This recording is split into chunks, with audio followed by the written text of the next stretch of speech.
सबसे पहले आज की तमाम बड़ी खबरें नॉन स्टॉप न्यूज में। चुनाव आयोग ने आज पश्चिम बंगाल, तमिलनाडु, असम, केरल और पुदुचेरी में विधानसभा चुनाव की तारीखों का ऐलान किया। पांचों राज्यों में वोटिंग के नतीजे 2 मई को आएंगे। इसी के साथ इन राज्यों में आज से चुनाव आचार संहिता भी लागू हो गई। पश्चिम बंगाल में 294 सीट के लिए 8 चरणों में विधानसभा चुनाव संपन्न होंगे। 27 मार्च को पहले चरण में 30 सीट, 1 अप्रैल को दूसरे चरण में 30 सीट, 6 अप्रैल को तीसरे चरण में 31 सीट, 10 अप्रैल को चौथे चरण में 44 सीट, 17 अप्रैल को पांचवें चरण में 45 सीट, 22 अप्रैल को छठवें चरण में 43 सीट, 26 अप्रैल को सातवें चरण में 36 सीट और 29 अप्रैल को आठवें चरण में 35 सीट के लिए वोट डाले जाएंगे। We move to the last phase in all 35 constituencies. Date of poll 29th April.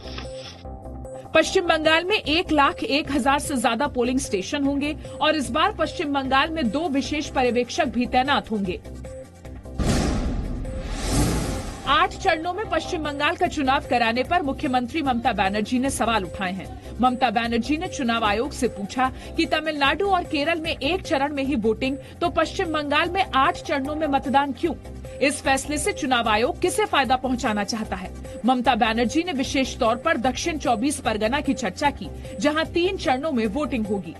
दक्षिण 24 परगना জেলায় যেহেতু আমাদের জোর বেশি, সেখানে 3 দিনে ইলেকশন করছে, মানে একটা জেলা 3 বারে। বুঝুন অবস্থা, এগুলো কি নরেন্দ্র মোদী আর অমিত শাহর কথা হয়েছে? ममता बनर्जी ने बीजेपी पर खेल खेलने का आरोप लगाते हुए चुनौती दी, जिसका जवाब बंगाल दौरे पर पहुंचे रक्षा मंत्री राजनाथ सिंह ने पहले ही दे दिया था।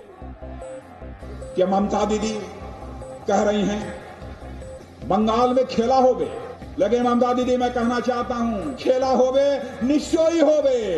ममता बनर्जी ने चुनाव आयोग के पर्यवेक्षक विवेक दुबे की नियुक्ति पर भी सवाल उठाए। बीजेपी पर हिंदू मुस्लिम के नाम पर बांटने का आरोप भी लगाया। बीजेपी ने ममता के इन आरोपों पर पलटवार किया।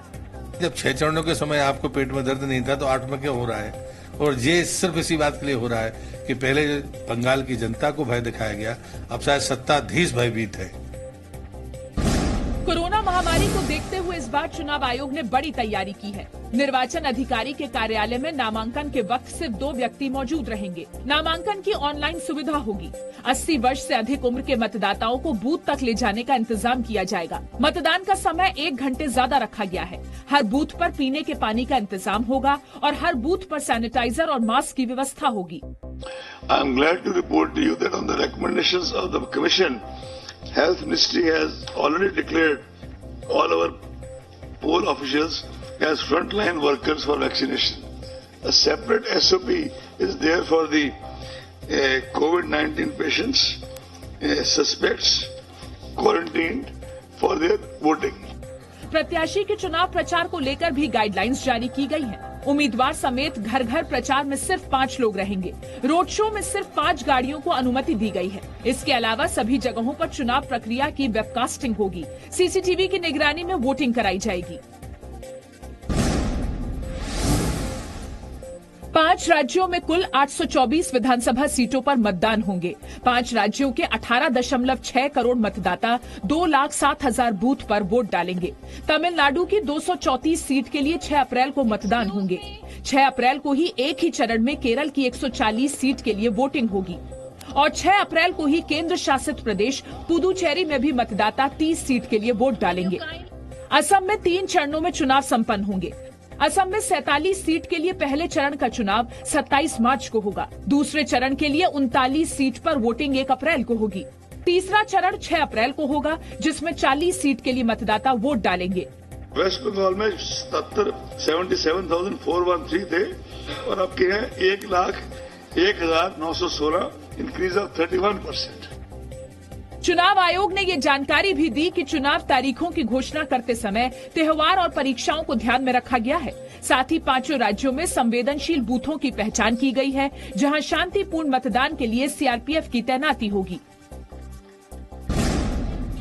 विधानसभा चुनाव के ऐलान और आचार संहिता लागू होने से ठीक पहले पश्चिम बंगाल की मुख्यमंत्री ममता बनर्जी ने अर्बन एम्प्लॉयमेंट स्कीम के तहत दिहाड़ी मजदूरों की मजदूरी बढ़ाने का ऐलान किया। स्किल्ड श्रमिकों को अब 404 रुपए, सेमी स्किल्ड श्रमिकों को 303 रुपए और अनस्किल्ड श्रमिकों को हर दिन 202 रुपए मिलेंगे। वहीं भ्रष्टाचार के मुद्दे पर रक्षा मंत्री राजनाथ सिंह ने दक्षिण दिनाजपुर में ममता बनर्जी को घेरा। भ्रष्टाचार और राजनीतिक हिंसा यह पश्चिमी बंगाल की एक महामारी है, पैंडेमिक है, कोरोना जैसी। इस महामारी की वैक्सीन भारत में यदि किसी के पास है तो वह केवल भारतीय जनता पार्टी के पास है, हमारे प्रधानमंत्री के पास है और किसी के पास नहीं। केंद्रीय कपड़ा मंत्री स्मृति ईरानी ने दक्षिण 24 परगना में रोड शो किया। उन्होंने स्कूटी भी चलाई। भारतीय जनता पार्टी ने संकल्प लिया है कि विकास के सुदृढ़ पथ पर भारतीय जनता पार्टी पश्चिम बंगाल को ले जाएगा। वहीं कोयला तस्करी मामले में प्रवर्तन निदेशालय और सीबीआई की छापेमारी जारी है। आज प्रवर्तन निदेशालय ने दक्षिण कोलकाता, आसनसोल और उसके नजदीक के इलाकों में कई जगह पर छापेमारी की। सीबीआई ने भी नौकरशाहों और राजनेताओं तक रिश्वत पहुंचाने के आरोप में एक व्यापारी के ठिकाने पर छापेमारी की। बालाकोट एयर स्ट्राइक की दूसरी वर्षगांठ पर आज गृह मंत्री अमित शाह और रक्षा मंत्री राजनाथ सिंह ने सेना के शौर्य को सलाम किया।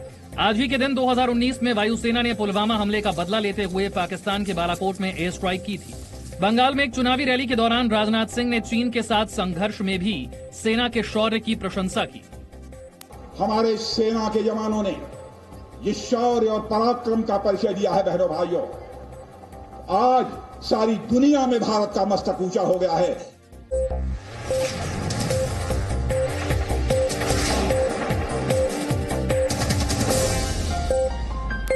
Presenting B News app, available on Google Play and App Store. Download it now.